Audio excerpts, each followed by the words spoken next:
Assalomu alaykum kursimiz ishtirokchilari. Bugun sizlar bilan biz qanday qilib to'g'ri YouTube kanal ochish haqida gaplashib o'tamiz.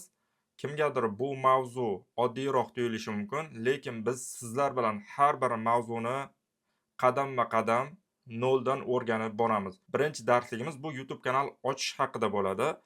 Kimdir bilar, kimdir bilmas. Bilganlar uchun bu takror bo'ladi, bilmaganlar esa diqqat bilan ko'rib, o'rganib oling. Birinchi o'rinda biz YouTube'da kanal ochish uchun bizga Gmail degan narsa kerak. Gmailni hozir hamma bilsa kerak. Gmailsiz hozir oddiy telefoningizda ham ishga tushira olmaysiz. Shuning uchun hammada Gmail bor degan umiddaman. Agar Gmailingiz bo'lmasa, bugun men sizlarga noldan Gmail ochib, o'sha Gmailga YouTube kanal ochishni o'rgatib o'taman. Qanunday bo'lsa biz ishni boshladik. Birinchi o'rinda qiladigan ishimiz Google'ning qidiruv tizimiga kiramiz, Gmail deb yozamiz va qidiruvni bosamiz. Bizda quyidagicha oyna ochiladi. Biz birinchisiga kirmaymiz. Birinchisiga kiradigan bo'lsak, bizni Gmail pochtamizga olib o'tib ketadi. Agar bizda Gmail pochta bo'lsa, shuning uchun biz ikkinchisiga kiramiz. Men mana shu saytning havolasini mana shu videoning ostiga biriktirib qo'yaman. Siz ham mana shu yerga kirib, bemalol men ko'rsatganday Gmail ochishingiz mumkin. Xo'p, bir marta bosib saytga kirib olaman.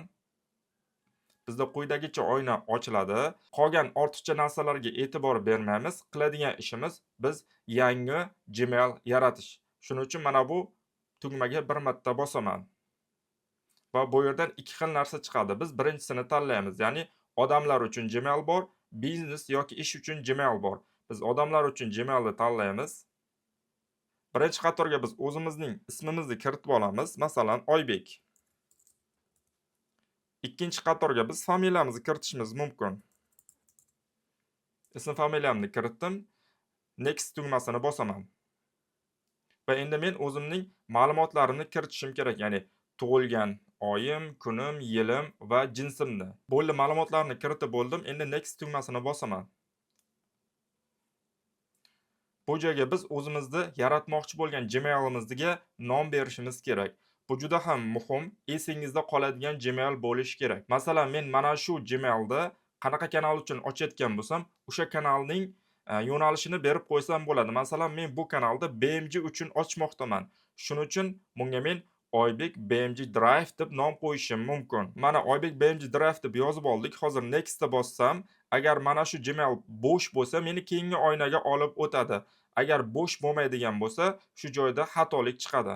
Masalan, Oybek BMG deb yozib ko'ray qani, kimdir ochganmikan mana shunaqangi Gmailda. Ko'rdingiz, kimdir mana shunaqa Gmail ochgan ekan va menga pastda har xil variantlar bermoqda Google'ning o'zi. Mana shunaqa Gmail ochsang, bo'sh demoqda. Biz bundan foydalanmaymiz.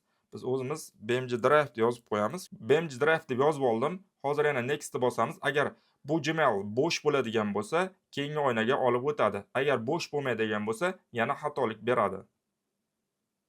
Bu ham band ekan. BMG Drive Short deb yozib qo'yaylik endi. Ko'ramiz, bunisi bo'shmikan yo bu ham bandmikan. Bo'ldi, bizni Gmailimiz hozir tasdiqdan o'tdi, ya'ni ana shu Oybek BMG Drive Short degan Gmail bo'sh ekan va meni keyingi oynaga olib o'tdi. Parolni ham alohida e'tibor qarating, chunki parolingiz doimo esingizda qolishi kerak. Ertaga parolimni nima qo'ydim ekan deb qidirib yurmang. Shunaqangi parol o'zingizga yaratib oling. Siz shunday parol yaratingki, u parol oson parol bo'lmasin. Masalan, 1 2 3 4 5 bo'lmasligi kerak. Qiyinroq, parolda har xil harflar ishtirok etgan bo'lishi kerak, belgilar ishtirok etgan bo'lishi kerak va parolingiz mukammal bo'lishi kerak. Ya'ni kimdir buzib kirmoqchi bo'lsa kanalingizni, parolingizni topib olmasligi kerak. Masalan, siz 1 2 3 4 5 6 7 8 qilib qo'yib qo'yadigan bo'lsangiz, parolni ko'rsatib boshlaman. Mana bunaqa qo'yadigan bo'lsangiz, kimdir sizni kanalingizga hujum qiladigan bo'lsa, parolingizni birdan bilib kirib ketishi mumkin kanalingizga. Shuning uchun siz o'zingizni parolingizni mustahkam harflar ishtirok etgan bo'lsin, belgilar ishtirok etgan bo'lsin va raqamlar ishtirok etgan bo'lsin. Shunaqangi paroldan sizga hozir bir ikkitasini namuna sifatida ko'rsataman. Masalan, sizning ismingiz Komil. Tasavvur qiling. Men katta harf yozaman va Komil deb yozaman. Bo'ldi. Endi men bunga qanaqadir ishora qo'yishim kerak. Oldiga masalan men reshotka qo'shishim mumkin. Bu juda ham mustahkamlanadi. Endi men son qo'shishim kerak. Endi bu joyga biz tug'ilgan yilimiz, kunimizni yozadigan bo'lsak, esimizda qoladi. Masalan, 1996-yil tug'ilgan o'sha Komil degan yigit. Buni orqasiga yana bitta reshetka qo'yib qo'yaman.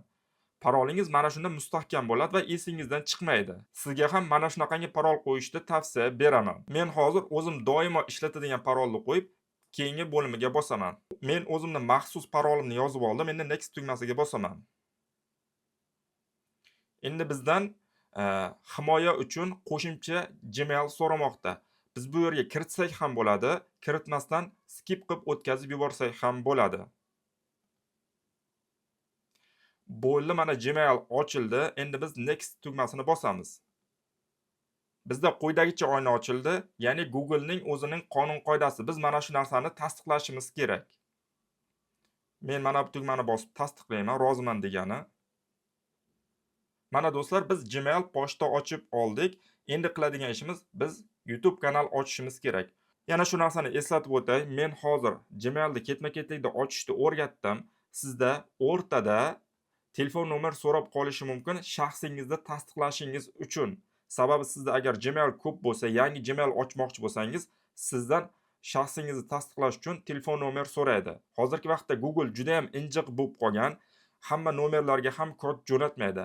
Lekin ko'pincha Beeline nomerga 91 lik kodiga ko'pincha kod jo'natadi. Shunday holatda ham sizga kod jo'natmaydigan bo'lsa, siz shu holatda telefon orqali Gmail ochishingizga to'g'ri keladi, kompyuterda ocha olmasangiz. Sababi sizning kompyuteringizda Gmail ko'p bo'lsa, sizga ruxsat bermaydi qo'shimcha Gmail ochishga. Shu paytda Gmail kam bo'lgan telefonni olasiz, xoh o'zingizniki bo'lishi mumkin, xoh ukangizniki bo'lishi mumkin, xoh ayangizniki yoki dadangiz telefonini olasizda, men ko'rsatgan etapdan birma-bir o'tasiz. Shu holatda ochadigan bo'lsangiz, sizdan telefon nomer so'ramasdan birdaniga xuddi menikiga o'xshab ochib yuboradi. Keyingi qiladigan ishimiz biz YouTube ga kirib, o'zimizni YouTube kanalimizni ochib olishimiz kerak. Buning uchun o'zimizni brauzerimizdan qo'shimcha oyna ochamiz va YouTube ga kirib olishimiz kerak. Bu joydan men YouTube deb yozaman va qidiruvni bosaman. YouTube kelib chiqadi. Men YouTube'da ustiga bir marta bosaman, YouTube ga olib o'tadi. Mana biz o'zimiz Gmailimiz orqali YouTube ga kirib oldik. Endi qiladigan ishimiz biz mana bu joyda odamchani rasmi turibdi. Shunga bir marta bosamiz. Bu joydan bizni Gmailimizni manzili yozgan bo'ladi. Qaysi Gmailda turgan bo'lsangiz, endi men kanal yaratish uchun mana bu tugmani bosaman, ya'ni yangi kanal yaratish degan narsa. Buni men tilini o'zbekchaga o'zgartirib olay, sizlarga tushunarli bo'ladi. Bu joyga bosganingizda quyidagicha oyna ochiladi. Biz bu joydan tilni mana bu joydan o'zgartirib olsak bo'ladi. Masalan, o'zbekcha qilib olaman men. Tushunarli bo'lishi uchun. Mana o'zbekchani tanlab oldim. Endi bizda o'zbekcha bo'ladi. Hamma narsa o'zbekcha chiqadi. Endi biz odamcha ustiga bosamiz, rasmni ustiga. Bu joyda endi kanal yaratish turibdi. Mana shu kanal yaratishga bir marta bosib olamiz. Bu joyda quyidagicha oyna ochiladi, ya'ni biz o'zimizning kanalimizga nom berishimiz kerak. Men bu kanalda BMG Short kanal qilmoqchiman. Shuning uchun BMG Shortga yaqinroq nom qo'yaman va hozir sizlarga shuni ko'rsatib o'taman. Masalan, men ushbu kanalning nomini Oybek BMG Shorts deb qo'yaman. Siz ham shunday qo'ysangiz bo'ladi. Bu pastdagi narsa, bu juda ham muhim narsa. Masalan, sizda qidiruvga bergan payti tezroq chiqishga sababchi bo'ladi. Hozir meni Oybek BMG Short deb qidirsangiz YouTube'dan, meni mana shu kanalim mana shu tarzda chiqib keladi. Bu narsaga juda ko'p e'tibor berishingiz ham kerak emas. O'zi buni YouTube avtomatik sizga chiqarib beradi bo'shini. Agar bo'sh bo'lmaydigan bo'lsa mana bu narsa qanaqadir sonlar chiqarib berishi mumkin yoniga. Bundan hech ham xavotir olmasangiz bo'ladi. Bo'ldi, endi biz bu joydan rasmimizni tanlashimiz kerak bo'ladi. Rasmingiz bo'lmaydigan bo'lsa, kanal yaratishni bosib, keyinchalik ham rasm qo'ysangiz bo'ladi.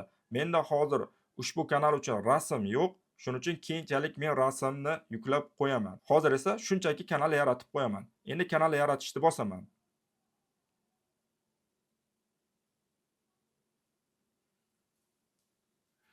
Mana do'stlar, menda YouTube kanali yaratildi. Kelgusi darsda mana shu YouTube kanalimizda qanday qilib to'g'ri sozlashni sizlarga ko'rsatib o'taman.